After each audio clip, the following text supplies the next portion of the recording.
Admiral Jake Harrison stared at his main screen in complete shock.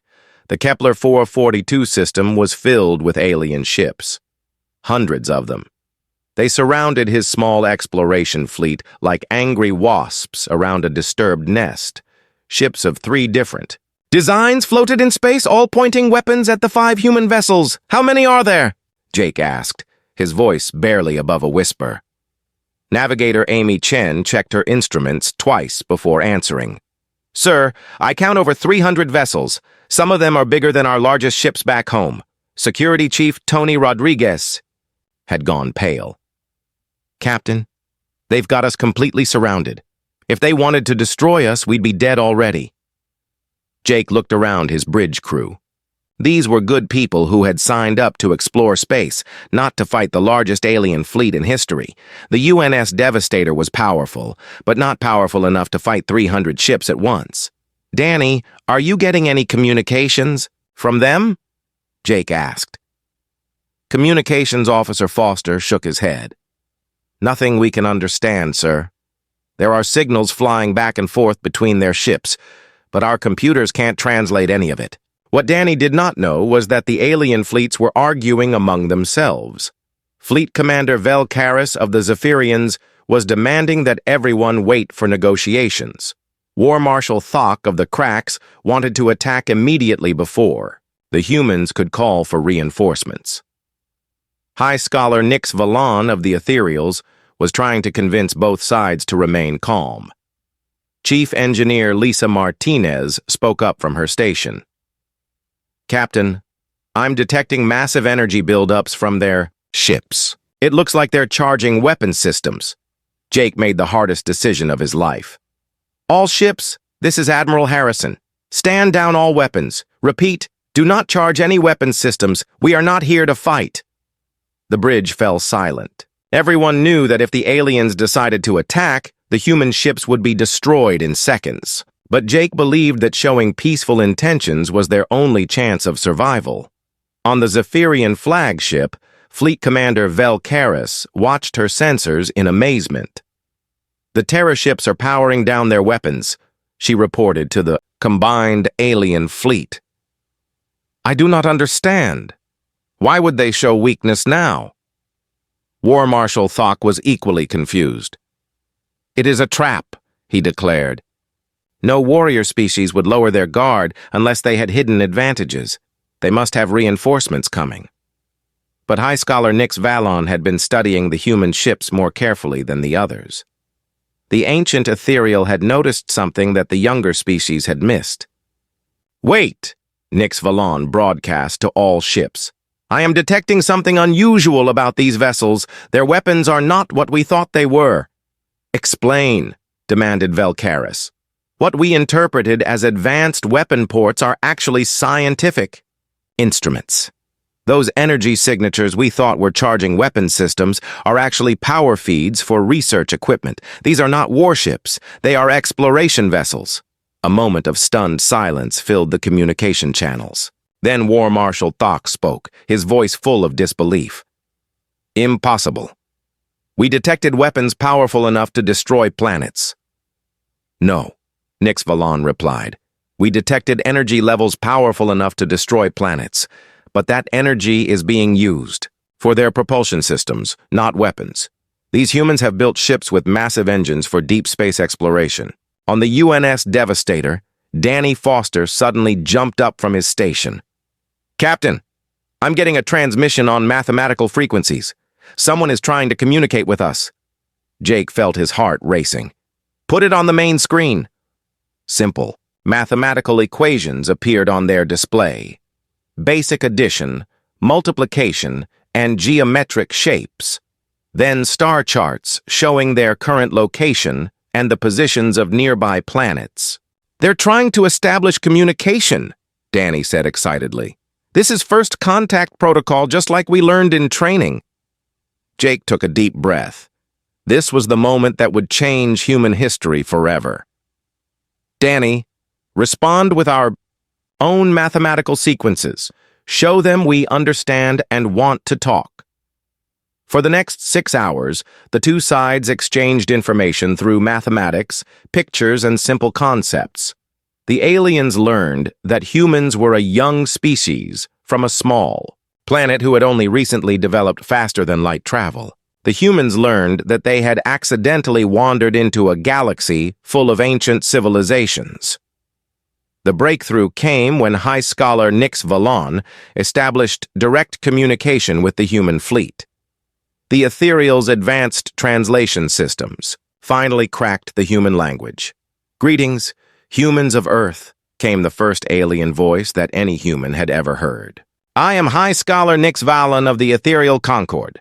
We apologize for the hostile reception. There has been a great misunderstanding." Jake nearly fell out of his chair. After a moment, he found his voice. "This is Admiral Jake Harrison of the United Nations of Earth. We come in peace and friendship. We had no idea anyone else was out here." "We know that now," Nix Valon replied. "Your ships appeared to our sensors as powerful warships. We feared you were a new military threat to Galactic. Peace." "Our ships?" Jake laughed, despite the tension. "We're explorers, not warriors. The UNS Devastator was built to end wars on our own planet, not to fight aliens we didn't know existed." Navigator Amy Chen listened to the conversation in wonder. "Sir, are you saying this whole situation happened because they thought we were dangerous?" Fleet Commander Vel Karis joined the communication channel. "Admiral Harrison, our deepest apologies. Your ships are so large and powerful that we assumed you were a warrior species preparing for conquest. And your weapons signatures are unlike anything in our databases," added War Marshal Thok, his voice much calmer than before. "We thought you had technology that could threaten entire worlds." Jake smiled for the first time in hours. "We do have powerful technology, but we use it to explore space, not to conquer it. Though I have to admit, if someone had told me 300 alien warships were going to surround us, I might have stayed home." The tension began to ease as both sides realized how badly they had misunderstood each other. The aliens were amazed that humans had built such powerful ships for peaceful exploration. The humans were excited to learn that the galaxy was full of intelligent life. "Admiral Harrison," said Nix Valon, "we would be honored to escort your fleet to our diplomatic station. Your species and ours have much to discuss." Jake looked around his bridge at his crew's excited faces. "It would be our pleasure, High Scholar. I think this is the beginning of a beautiful friendship." As the combined fleet prepared to jump to hyperspace, Jake realized that humanity's reputation in the galaxy had been established before they even knew aliens existed. They were known as the species that built monster ships for peaceful purposes. In a galaxy full of warriors and conquerors, that made them very special indeed. 3 months had passed since the first sighting of the terror ship, and the galaxy was falling apart. Trade routes that had been safe for centuries were now empty. Merchant ships refused to travel through any sector where the mysterious vessel might appear. The Galactic Trade Council had declared an emergency, and stock markets on dozens of worlds were crashing. On the Zephyrian home world, Fleet Commander Vel Karis stood before the Collective Council in their great crystal chamber. Her pale blue skin looked even paler under the bright lights as she delivered her report. "Honored council members, our intelligence suggests the unknown species has been building more ships," she said. "We have detected at least 5 separate quantum signatures moving through human space. Each one matches the power levels of the original terror ship." The council members whispered among themselves in fear. The eldest among them, an ancient Zephyrian named Kolvex, spoke for them all. "Commander, you are saying this warrior race has multiple ships of such power?" "Yes, honored one. And worse, our analysts believe they are testing new weapons. The energy signatures keep changing, as if they are improving their technology." What Vel Karis did not know was that she was detecting Captain Jake Harrison's small exploration fleet. The UNS Devastator had been joined by 4 other human ships for their second mission.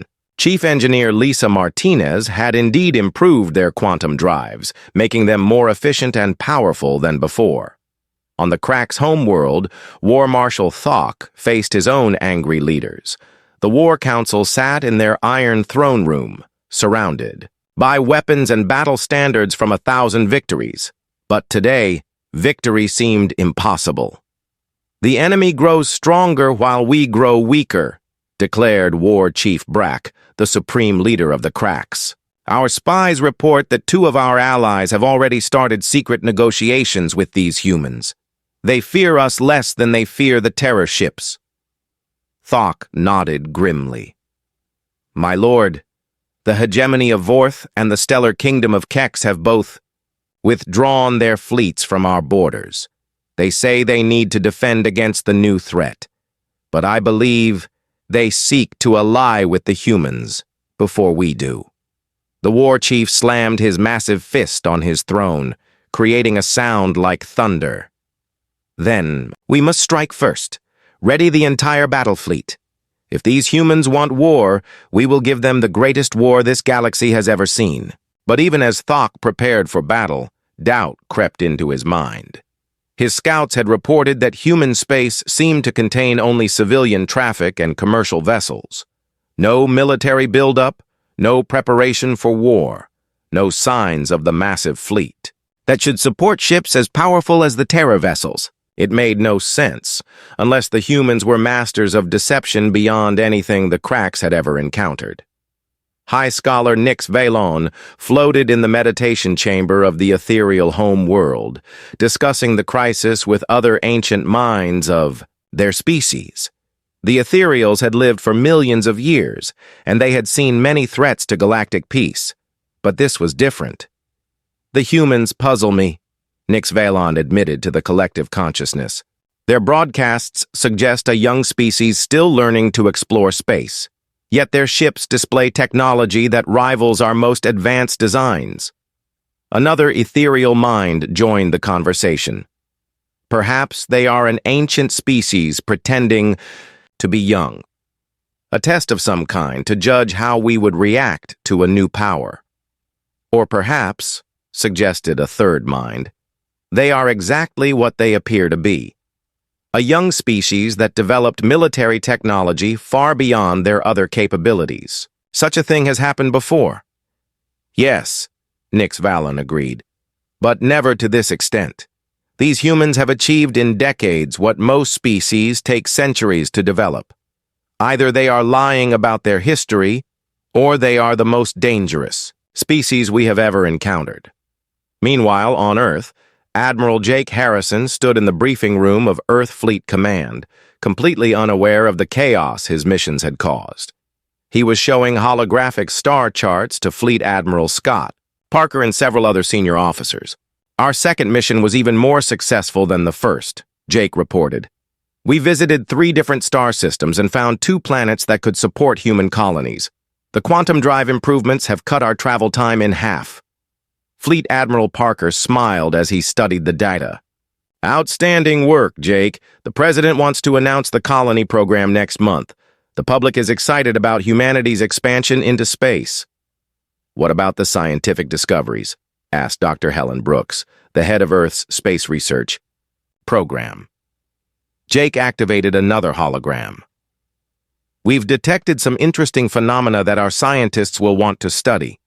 Strange quantum patterns, unusual energy readings, gravitational anomalies that suggest advanced technology. But no signs of intelligent life yet." If Jake had known that those phenomena were actually hundreds of alien ships watching his every move, he might have been less optimistic about future missions. Communications Officer Danny Foster had been promoted to Chief Communications Officer after their successful missions. He was now training new crew members for the expanding exploration fleet. "Remember," he told his students, "we're representing all of humanity out there. Keep your transmissions clear, professional, and friendly. You never know who might be listening." Danny had no idea how right he was. Alien code breakers were analyzing every human transmission, trying to understand the language and intentions of the mysterious new species. Most of what they heard sounded like routine exploration chatter, but they interpreted it as elaborate codes designed to hide military operations. The crisis reached its breaking point when a Zephyrian merchant convoy entered the Kepler 442 system at the same time as Jake's exploration fleet. Captain Steve Miller of the UNS Discovery was conducting a routine survey mission when his sensors detected the alien ship. "This is Captain Miller of the Earth vessel Discovery." Steve broadcast on all frequencies. "We are conducting peaceful, scientific research. Please identify yourself and state your intentions." The message was transmitted in standard mathematical sequences, just as Earth's first contact protocols required. But when the Zephyrian translation computers tried to process the human language, they became overwhelmed. The mathematical patterns looked like weapons targeting data to the frightened aliens. Captain Zell Finn of the Zephyrian merchant ship felt his heart stop beating when the massive human vessel appeared on his screens. It was smaller than the original Terror ship, but still enormous and covered with what looked like weapons. Then came the transmission that his computers said contained targeting information. "Emergency jump now!" Zell Finn screamed to his crew. "The Terror ships are attacking!" The merchant vessel vanished into hyperspace, but not before sending out a distress signal that was heard across the galaxy. "Mayday! Mayday! This is the merchant vessel Star Whisper. We have been targeted by human Terror ships in the Kepler system. They are beginning their attack. All ships stay away." Within hours, emergency fleets from 3 different species were racing toward the Kepler system. The largest space battle in galactic history was about to begin, and it would all be based on a simple misunderstanding between 2 species who had never actually met. Fleet Commander Vel Karras felt her heart race as her ship's sensors finally got a clear look at the massive vessel ahead. The Wind Dancer had dropped out of hyperspace at what should have been a safe distance, but nothing felt safe when looking at that monster. The ship was enormous, dark, and covered with what looked like weapon ports. "Hundreds of them, by the ancient stars," whispered her navigation officer. "Commander, that thing is bigger than our largest battle station, and those weapon signatures, I've never seen anything like them." Vel Karras studied the readings on her screen. The alien ship was not just large, it was built like a fortress that could move through space. Every surface seemed designed for war. The energy readings coming from it suggested power levels that could destroy entire fleets. Worse, the ship seemed to be completely ignoring their presence, as if 3 different alien fleets were not worth noticing. "Send a priority message to the Collective Council," she ordered. "Tell them we have found a Terror ship of unknown origin.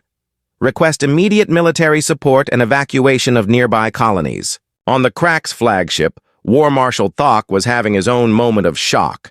The massive alien vessel made his battle group look like toys.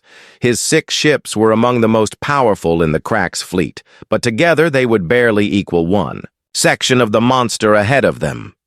"Marshal, our weapons officers report that the alien ship has enough firepower to destroy our entire battle group without taking damage," reported his second-in-command. "They recommend we withdraw and request reinforcements." Thok's thick gray skin darkened with anger, but also with fear. The Cracks had never retreated from a fight, but they had also never faced anything like this. The alien ship sat in space like a sleeping dragon, radiating power and menace.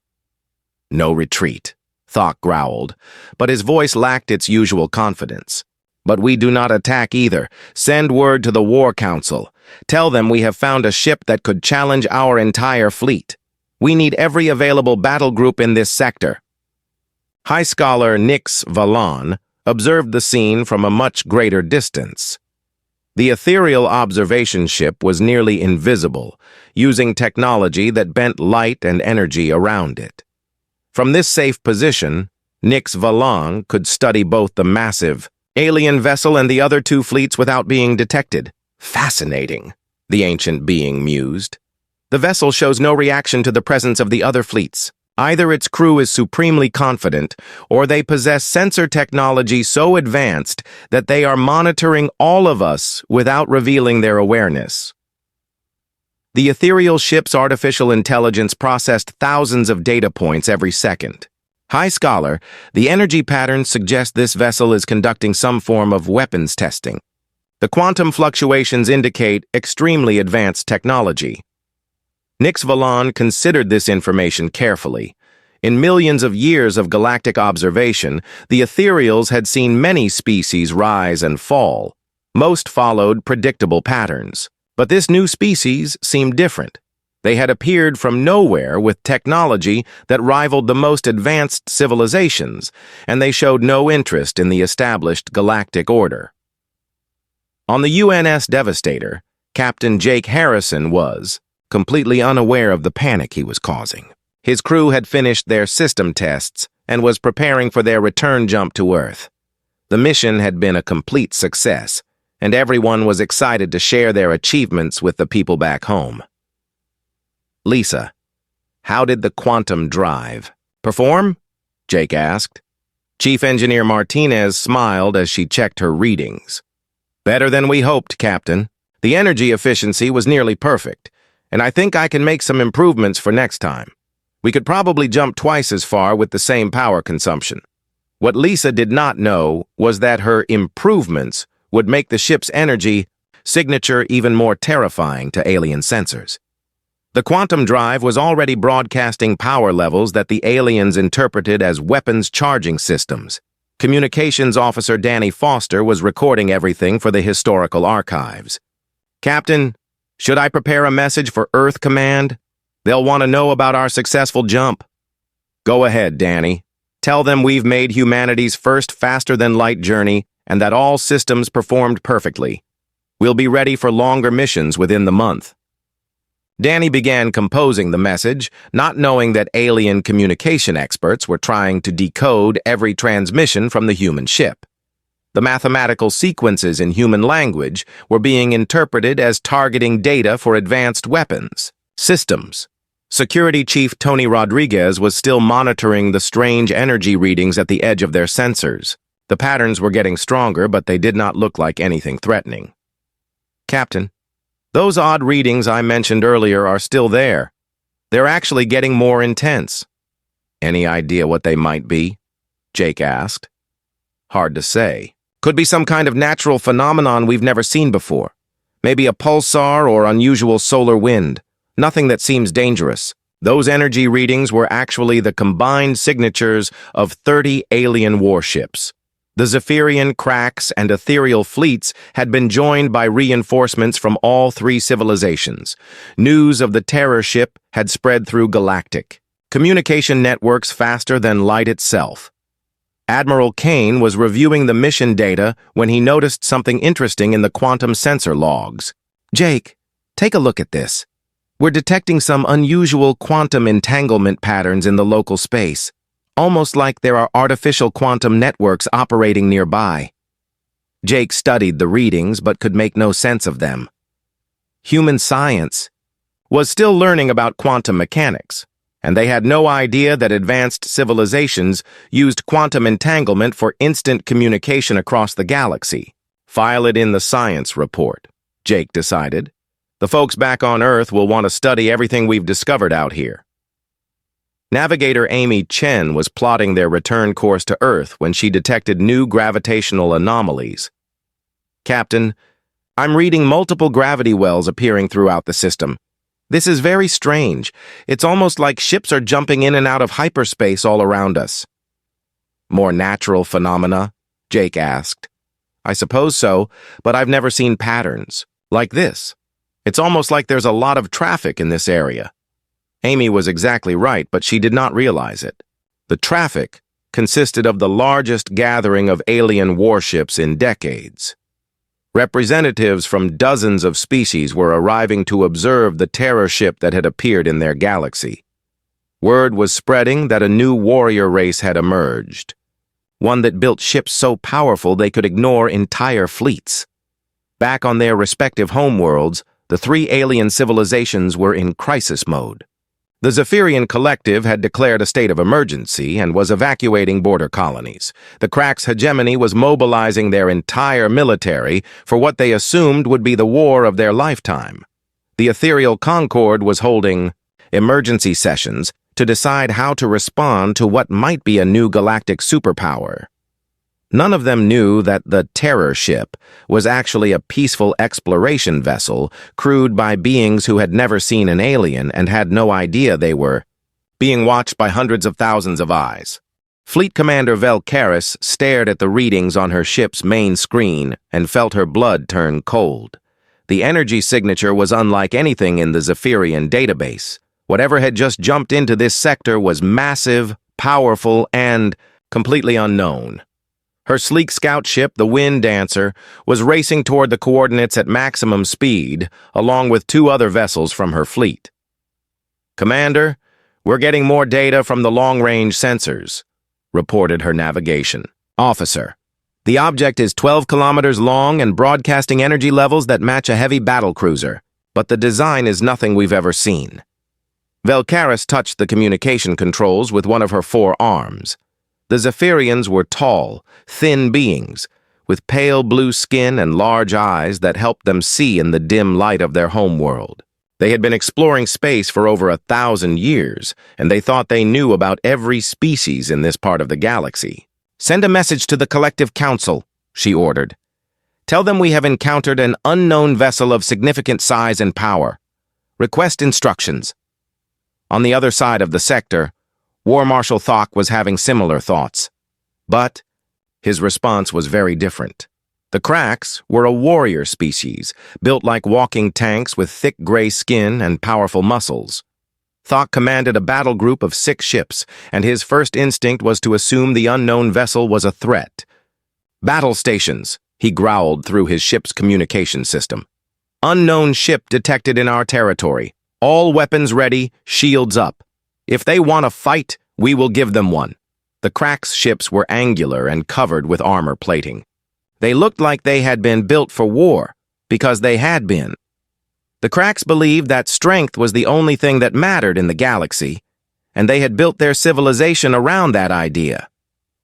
"Marshal, should we attempt communication?" asked his weapons officer. "After we show them our strength," Thok replied. "Unknown species respect force. We will make sure they understand who controls this space." The third group approaching the human ship was very different from the other two. High Scholar Nix Valon commanded a single observation vessel from the ethereal Concord. The Ethereals were an ancient race that looked like they were made of living light, with bodies that seemed to shift and flow like water. They had been studying the galaxy for millions of years, and they approached everything with careful thought. "Most interesting," Nix Valon said to the ship's artificial intelligence. "The energy patterns suggest a quantum drive system, but the design is completely unknown. Begin full spectrum analysis, but maintain safe distance." The ethereal ship was a work of art, smooth and flowing like a sculpture made of silver and crystal. It moved through space without making a sound, its advanced systems recording every detail about the mysterious vessel that had appeared in their sector. Back on the UNS Devastator, Captain Jake Harrison had no idea that 3 alien fleets were racing toward his position. His crew was busy celebrating their successful jump and running tests on all the ship's systems. The quantum drive had worked better than anyone had hoped, and they were already planning their next jump. "Danny, are you picking up anything on the communications array?" Jake asked. Communications Officer Foster shook his head. "Nothing but background radiation, sir. Space is quiet out here. No signals, no transmissions, nothing that suggests intelligent life." What Danny did not know was that his equipment was not designed to detect alien communication methods. The Zephyrians used quantum entanglement to send messages instantly across vast distances. The Cracks communicated through gravitational wave pulses that traveled faster than light. The Ethereals had moved beyond physical communication entirely, sharing thoughts through collective consciousness. Security Chief Tony Rodriguez was still watching his sensors, but he saw nothing unusual. The strange readings he had detected earlier were still there, but they seemed to be natural phenomena. His human-built sensors could not detect the advanced stealth systems and exotic materials used by alien ships. Everything looks normal out. Here, Tony reported. Whatever those energy readings were, they're not moving toward us or showing any signs of being artificial. Chief Engineer Lisa Martinez was focused on the quantum drive systems. The test had been perfect, but she wanted to make sure everything was working correctly before they attempted another jump. "Captain, I'm reading some interesting quantum fluctuations in the local space," she said. "Probably just background effects from our jump, but I want to run a few more tests to be sure." Those quantum fluctuations were actually the encrypted communications between the three alien fleets. The Zephyrians were trying to contact the other species to coordinate their response. The cracks were demanding to know if anyone else had allied with the unknown ship. The ethereals were sharing sensor data and asking for patience. Admiral Kane walked over to the main viewing window and looked out at the alien stars. "You know, Jake, when I was young, I used to wonder if we were alone in the universe. Now that we're finally out here among the stars, it seems pretty empty." "Maybe we just haven't looked in the right places yet," Jake replied. "The galaxy is a big place. There could be millions of civilizations out there, and we'd never know unless we ran right into them." Neither man realized how right Jake was, or how close they were to running into not one but 3 different civilizations at the same time. Navigator Amy Chen was plotting their next jump when she noticed something odd on her instruments. "Captain, I'm detecting some unusual gravitational readings about 50 million kilometers away. Could be a black hole or neutron star, but the patterns are strange." Those gravitational readings were actually the Crack's battle fleet dropping out of hyperspace. Their ships used artificial black holes to bend space around them, creating the signatures that Amy's instruments were picking up. "Should we investigate?" Amy asked. "Not on our first mission," Jake decided. "Let's stick to the plan and complete our system tests. We can come back and explore those readings on a future trip." If Jake had known that those readings represented 6 heavily armed alien warships, he might have made a different decision.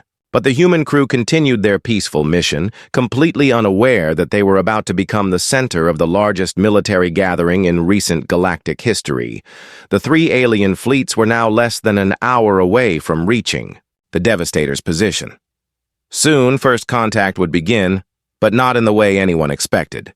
Captain Jake Harrison walked across the bridge of the UNS Devastator and looked out at the stars through the massive viewing window. The ship was so big that he could not see both ends of it from where he stood. 12 kilometers of metal, weapons, and engines stretched out in front of him like a floating city. This was humanity's largest warship, and today would be its first real test.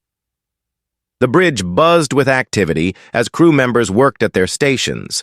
Chief Engineer Lisa Martinez checked her screens and called out numbers that meant the ship's power systems were working perfectly. Admiral Richard Kane stood near the weapons control station, his old hands resting on the rail as he watched the crew prepare for their mission. The man had spent 40 years building weapons for human wars, and this ship was his greatest creation. "Captain, all systems are green," said Communications Officer Danny Foster. The young man's voice carried excitement that he tried to hide. This was his first deep space mission, and he wanted to make a good impression. "We're ready for the quantum drive test whenever you give the order." Jake nodded and turned to Navigator Amy Chen. She had been plotting their course for weeks, making sure they would jump to empty space far from Earth. The quantum drive was new technology, and nobody knew exactly what would happen when they used it.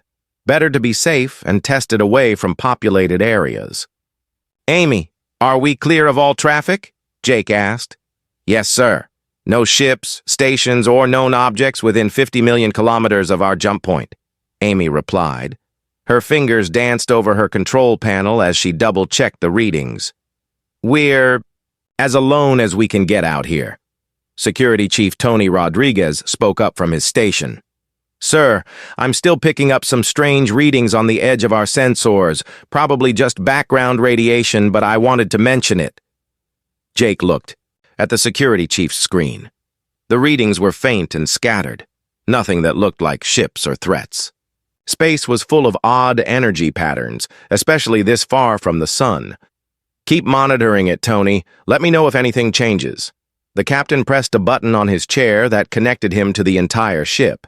30,000 people lived and worked inside the Devastator, from weapons specialists to cooks to the engineers who kept the massive fusion reactors running. They all deserved to know what was about to happen. Attention all hands, this is the captain speaking. In 5 minutes, we will conduct our first test of the quantum drive system. This will take us further from Earth than any human has ever traveled. Stay at your stations and prepare for jump. Jake closed the connection and looked around the bridge. These people had trained for years to serve on humanity's most advanced ship. The Devastator had been built during the resource wars, when different nations on Earth fought over water, minerals, and energy. The ship was designed to end those wars by being so powerful and scary that nobody would dare fight anymore. It had worked. When the Devastator was finished, the fighting stopped. Now that Earth was at peace, they were using the ship to explore space instead of threatening other humans. Lisa, how's our power situation? Jake asked. Fusion reactors are running at optimal levels, the chief engineer replied. The quantum drive is drawing more power than we expected, but we have plenty to spare. This ship could power a small city, if we wanted it to. Admiral Kane walked over to Jake's chair. The older man's face showed the lines of someone who had seen too many battles. You know, Captain, when I designed this ship's weapons, I never thought we'd be using it to explore the galaxy. I built it to scare the hell out of anyone who saw it. Well, Admiral, let's hope we don't run into anyone out there who needs scaring, Jake said with a smile. Amy Chen announced that they were approaching the jump point. The stars ahead of them looked no different from the stars behind them, but this was where they would make history. No human had ever traveled faster than light. No human had ever left the solar system. Today, that would change.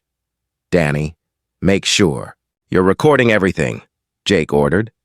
Earth will want to know how this goes. Already on it, sir. Every sensor, every reading, every word. History in the making. The quantum drive began to hum deep in the ship's belly. The sound was barely noticeable at first, but it grew stronger as Lisa Martinez powered up the system. The Devastator's lights dimmed slightly as enormous amounts of energy flowed into the new drive. Through the viewing windows, space began to look different. Stars seemed to stretch and bend as reality prepared to fold around them. Drive charging at 90%, Lisa announced. All safety systems are green. No problems detected. Jake took a deep breath. Once they activated the drive, there would be no going back. They would either succeed and open the galaxy to human exploration, or they would fail and possibly die in the attempt. But that was what exploration meant, taking risks to discover new things. Quantum drive at 100%, Lisa called out. Ready for jump on your command, Captain. Jake looked around the bridge one more time. Amy Chen had her hands ready, over her navigation controls. Danny Foster was bent over his communication station, recording everything. Tony Rodriguez watched his security screens for any sign of danger. Admiral Kane stood straight and proud, ready to see his ship make its first real journey. All stations, prepare for quantum jump, Jake announced. He paused for a moment, thinking about the words that would be remembered forever. Engage quantum drive. The universe exploded around them. Light bent and twisted as space folded in ways that human eyes were never meant to see. The stars became lines of fire that stretched from one side of the sky to the other. The Devastator shook as forces beyond understanding grabbed it and threw it across impossible distances. For a moment that felt like forever, they were nowhere and everywhere at the same time. Then it was over. The stars snapped back to their normal positions, but they were different stars now. The yellow sun that had warmed Earth for billions of years was gone, replaced by alien constellations that no human had ever seen. Jump complete, Amy Chen announced, her voice filled with wonder. We are approximately 4 light years from Earth. The quantum drive worked perfectly. The bridge erupted in cheers and applause. They had done it. Humanity had finally reached the stars. Jake smiled as he watched his crew celebrate, but he did not know that their success had been noticed. All across the galaxy, alien sensors had detected the massive energy signature of the Devastator's jump. 3 different civilizations were already sending ships to investigate what they thought was a new threat to galactic peace. The real adventure was just beginning.